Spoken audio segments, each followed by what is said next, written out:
어떤 영화 준비하셨습니까? 네, 이제 개봉 전부터 사람들 사이에서 기대감을 불러일으키고 있는 영화가 있습니다. 바로 위키드인데요. 위키드? 네, 전 세계에서 두 번째로 인기 있는 뮤지컬이 위키드인데 영화는 아직 못 봐서 대신 뮤지컬 위키드를 한번 소개해드리려고 합니다. 네, 저도 이 기억에 남는 게 초록색 피부를 가진 마녀가 네. 주로 이 모자를 많이 쓰는데 그 모자가 또 뾰족하잖아요. 이 검은 모자를 쓴 여성이 씩 웃고 있는 포스터가 기억이 납니다. 그리고 자세히 보면 옆에 흰색으로 맞아요. 저는 처음에는 몰랐는데 계속 이렇게 보다 보니까 옆에 어떤 사람이 있어요. 맞아요. 네, 옆에가 좀 어떤 그분도 약간 속삭이는 듯한 그런 포스터죠. 네, 맞습니다.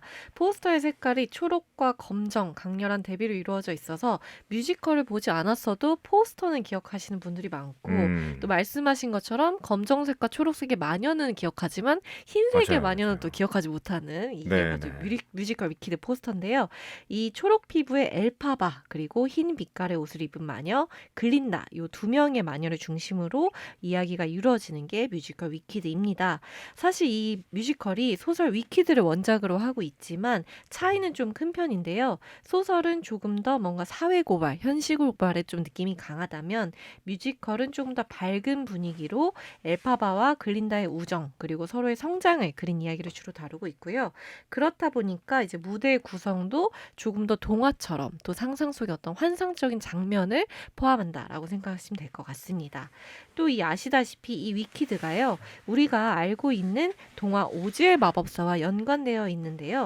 아마 오즈의 마법사 이야기는 다들 아실 것 같아요. 소녀 도로시와 강아지가 이제 폭풍우에 휩싸여서 오즈라는 나라에 떨어지게 되는데 하필 떨어진 곳이 이제 사악한 동쪽 마녀를 깔아뭉개서 없애줬었고 그렇다 보니까 이제 이들에게 위대한 마법사인 오즈를 만나러 가야 한다는 예언에 따라서 여행을 떠나는 이야기인데 아마 다들 기억하시지 않을까 싶고 그러면서 이 안에 있는 사자로 있는 사람도 만나고 양철깡통 사람도 만나고 허수아비 사람도 만나는데 이들이 모두 이 위키드에 조금씩 등장하기도 하고요. 네. 네, 그리고 이 오제마법사 이야기 속에서 아주 작게 이름도 없이 나오는 나쁜 서쪽 마녀가 위키드의 엘파바를 뜻합니다. 자, 그렇다면 오즈의 마법사 이야기, 이전의 이야기를 다루는 것이 위키드다라고 보면 되겠군요. 네, 맞습니다. 근데 오즈의 마법사를 지은 작가가 네. 이 뮤지컬 위키드를 지은 건 아니다 보니까 2차 창작물이라고 할 수 있고요. 이제 그 안에서 나왔던 나쁜 서쪽 마녀에서 힌트를 얻어서 위키드를 쓴 건데 큰 주제는 이렇습니다. 사실은 나쁜 서쪽 마녀인 줄 알았는데 사실은 그게 아니라 이 마녀가 정의로운 성격이다 보니 성격이 불같아서 소문이 잘못 나서 그렇다. 원래는 착한 마녀다라는 게 큰 주기다라고 생각하시면 될 것 같고요. 네. 또 앞서 말한 것처럼 사회 고발을 다룬다고 했잖아요. 그래서 이 위키드는 피부색이 다른 혹은 따돌림을 당하는 어떤 소수자들에 대한 이야기를 다루고 있기 때문에 원작 소설은 조금 더 강하고 좀 어둡게 주제의식을 드러내는 편이고 그렇다 보니까 서구 사회에 대한 뭐 날선 비판이라든지 이제 소수자이다 보니까 뭐 인종차별, 성소수자 차별, 종교 문제 등을 조금 더 시니컬하게 다루고 있고 또 위키드라는 단어도 원래 뜻처럼 못된, 사악한, 악질적인 뜻을 담고서 이야기를 전개하고 있습니다. 자, 그럼 뮤지컬 위키드 주인공들과 줄거리들 속으로 좀 더 들어가 볼까요? 네, 일단 초록 피부를 가진 엘파바는요, 남들과는 조금 다르게 생긴 탓에 주변 사람들한테 사랑도 받지 못하고 따돌림을 받는 것이 익숙한 채로 자라나는 아이로 나오는데요. 그렇다 보니까 스스로도 자신감도 없고 자존감도 낮은 편인데 그럼에도 불구하고 착한 심성을 가진 매우 정의로운 사람으로 나오고요. 그런 그녀가 이제 시즈 대학에 입학하면서 글린다를 만나게 됩니다. 글린다는 엘파바와는 정반대로 아름답고 금발에 인기 많고 근데 사실은 알고 보면 내숭도 엄청 떨고 되게 자기중심적인 사람으로 나오는데 그럼에도 불구하고 이제 미워할 수 없는 인물로 나오게 됩니다. 그러다가 이 엘파바와 글린다가 대학교 시절 룸메이트로 함께 만나게 되는데요. 사실 너무나 다르기 때문에 오해도 생기고 짓궂게도 굴고 서로 탐탁치 않게 여기다가 몇 가지 에피소드를 통해서 서로가 둘도 없는 친구 사이가 되는 모습으로 나오게 되는데 여기에서 이제 배우의 열연으로 유명하기도 하고 뮤지컬 위키드 넘버 중에 하나인 파퓰러라는 송이 이제 여기서 유명하게 되는데 이제 그렇게 우정을 쌓아가던 중에 둘이 이제 오즈의 위대한 마법사를 만나러 가자라고 해서 에메랄드 시티에 가게 되는 장면이 이어집니다.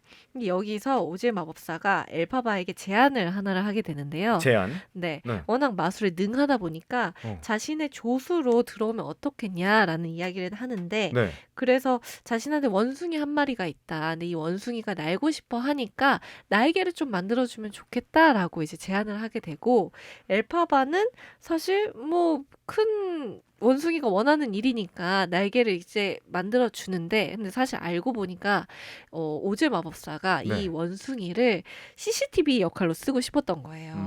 그래서 음. 남들이 좀 감시하고 스파이로 쓰는 역할을 알게 그런 걸로 쓰고 싶은 걸 알게 되자 엘파바가 이제 불같이 화를 내면서 나는 당신의 조수가 될 수 없다 라면서 이제 분노하게 되죠. 네. 근데 오즈는 엘파바한테 자신의 본성을 들키게 됐잖아요. 지금까지는 위대한 마법사라고 칭송을 받았는데 그렇다 보니까 자신이 욕을 먹을 수는 없으니 엘파바가 사실은 사악한 마녀였다. 라고 선동을 하게 됩니다. 그래서 이런 소문을 피해서 엘파바는 도망을 치게 되고요. 그렇다 보니까 글린다는 이제 엘파바를 설득해서 네. 좀 진실을 밝히자 도주하는 걸 멈춰달라라고 이야기를 하지만 엘파바의 이전에 따돌림 받았고 자존감이 낮고 사람들한테 어. 인정받지 못했던 걸 알고 있었기 때문에 네. 설득에는 좀 실패한 후 서로를 이제 보내주기로 하는 거죠. 그렇게 하면서 뮤지컬 1막이 끝납니다. 그리고 영화 위키드는 네. 1막과 2막을 둘 다 다루지는 않고 있고요. 1막만 다루고 있고 2막은 내년에 개봉을 할 예정입니다.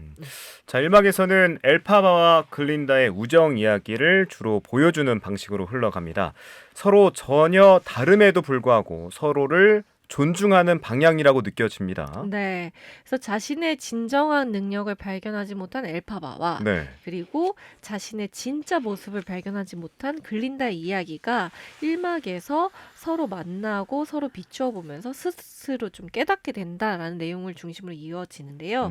뮤지컬은 이제 약간의 인터미션을 두고 2부를 시작하게 되는데 여기서 이제 엘파바가 멀리 떠나가고 난 이후에 오즈의 이야기를 그리고 있습니다.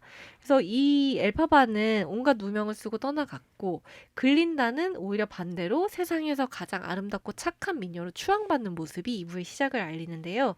그럼에도 불구하고 네. 글린다는 어딘가 비어있는 쓸쓸한 모습으로 나오게 되는데 사실 엘파바와 다르게 글린다는 사람들의 시선도 즐기고 자신이 인정받길 좋아했기 때문에 이런 자신이 착한 마녀로 추앙받는다는 것에 대해서 평소 같으면 되게 으스대고 좋아할 일이었지만 네. 이제 1부에서 엘파바와 다른 자신의 모습을 보면서 자신의 진짜 모습을 깨닫게 되면서 이것만이 전부가 아니구나라는 걸 깨닫게 되는 거죠. 네. 그리고 나서 이제 엘파바는 계속 도피 생활을 하면서도 불구하고 여전히 착한 마음씨로 착한 마법을 사람들한테 이제 보여주고 있었는데 그럼에도 불구하고 이제 초록 피부 때문에 사람들한테 냉대에도 계속 지치기도 했었었고 그 와중에 이제 오즈의 마법사는 또 이 어려운 상황에 달콤한 제안을 다시 엘파바한테 합니다. 다시 한번 자신의 조수가 되라라고 슬쩍 저지르는데 네. 사실 마법사가 저지른 만행이 그 날개 달린 원숭이를 만드는 것 외에도 여러 가지가 있었던 것이었죠. 그렇다 보니까 엘파바는 또다시 분노하게 되고 근데 그녀를 다시 한번 잡기 위해서 마법사가 저지르면 안 되는 그녀의 여동생을 사망하게 만들거나 혹은 그녀가 소중하게 여기는 사람들까지 엘파바가 나타날 때까지 고문을 하는 장면들이 나와요. 그렇다 보니까 엘파바가 내가 아무리 착하게 해봤자 내가 아무리 사람들한테 인정받으려고 해봤자 사람들의 소문에는 힘이 없다라는 것을 느끼며 차라리 나는 마녀가 되겠다라고 선언을 하면서 그래요. 절정으로 치닫게 됩니다. 네, 이 본격적인 마녀가 되겠다고 하니까 사람들은 마녀 사냥을 시작하겠습니다. 네, 청유님이 말씀하신 대로 네. 소문에 혐오에 의해서 오히려 진짜 마법사, 마녀가 되겠다라고 엘파바가 선언을 하게 되는데요. 그렇다 보니까 이제 그녀의 본질을 모르는 사람들은 오히려 정말 그녀를 죽이겠다고 마녀 사냥을 시작하고요.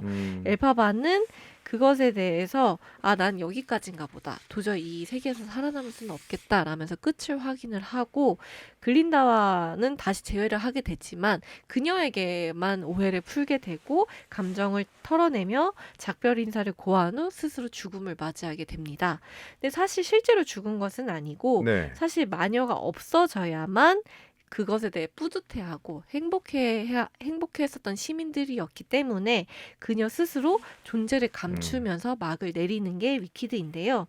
사실 이 위키드를 보면서 뭔가 글린다나 엘파바 이 둘의 우정의 이야기도 중요하지만 사실 우리가 엘파바라는 그런 사람을 중심으로 나와는 조금 다른 사람들 그리고 나보다는 좀 약하다고 느끼는 사람들한테 우리가 어떻게 반응을 하는지 그에 대해서 어떻게 대응을 하고 있는지를 좀 잘 보여주는 것이 위키드이지 않나 싶고 또 여기서 이 드러나는 모습들이 결론적으로는 마녀 사냥을 해서 결론이 났는데도 불구하고 오히려 좀 밝은 분위기, 즐거운 노래로 불려지면서 동화처럼 구현되고 있기는 하지만 이런 것들을 보여줌으로써 사람들한테 이거 좀 봐라 이렇게 재밌다라고 하지만 사실 이런 내용이 있지 않냐라면서 조금 사람들이 현혹시키는 그런 내용으로 위키드를 잘 짜지 않았나라는 생각도 듭니다. 네. 사실 저는 이 공연 2021년에 부산에서 공연을 했었을 때 처음 봤었는데요.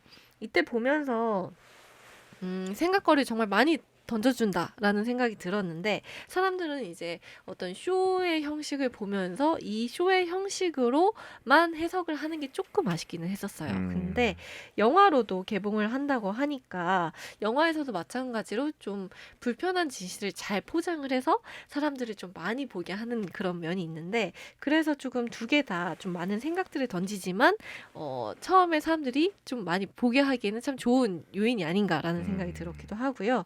특히 또 이 영화 위키드가 더빙판을 할 때도 뮤지컬에서 실제로 조금 이 배우가 정말 잘 맞는다라고 했던 배우들이 직접 이 영화에서도 더빙도 하고 노래도 부른다고 해요. 네. 그렇다 보니까 영화 보실 때도 뭐 더빙판도 보시고 자막판도 보시면서 한번 주말에 영화도 즐기시고 좀 많이 생각을 해보시면 좋지 않았나 싶습니다. 네, 신바님 역시 마녀를 주제로 뮤지컬 위키드 소개해 주셨습니다. 자, 이번 주말에 저희가 소개해드린 책과 영화 마녀를 주제로 한 거죠. 주말을 이 책과 영화를 통해서 함께 보내시면 좋겠습니다. 컬처클럽 오늘은 여기서 마무리하겠습니다. 지금까지 우동준 신부라 두 분 오늘 말씀 고맙습니다. 네, 감사합니다. 네, 감사합니다.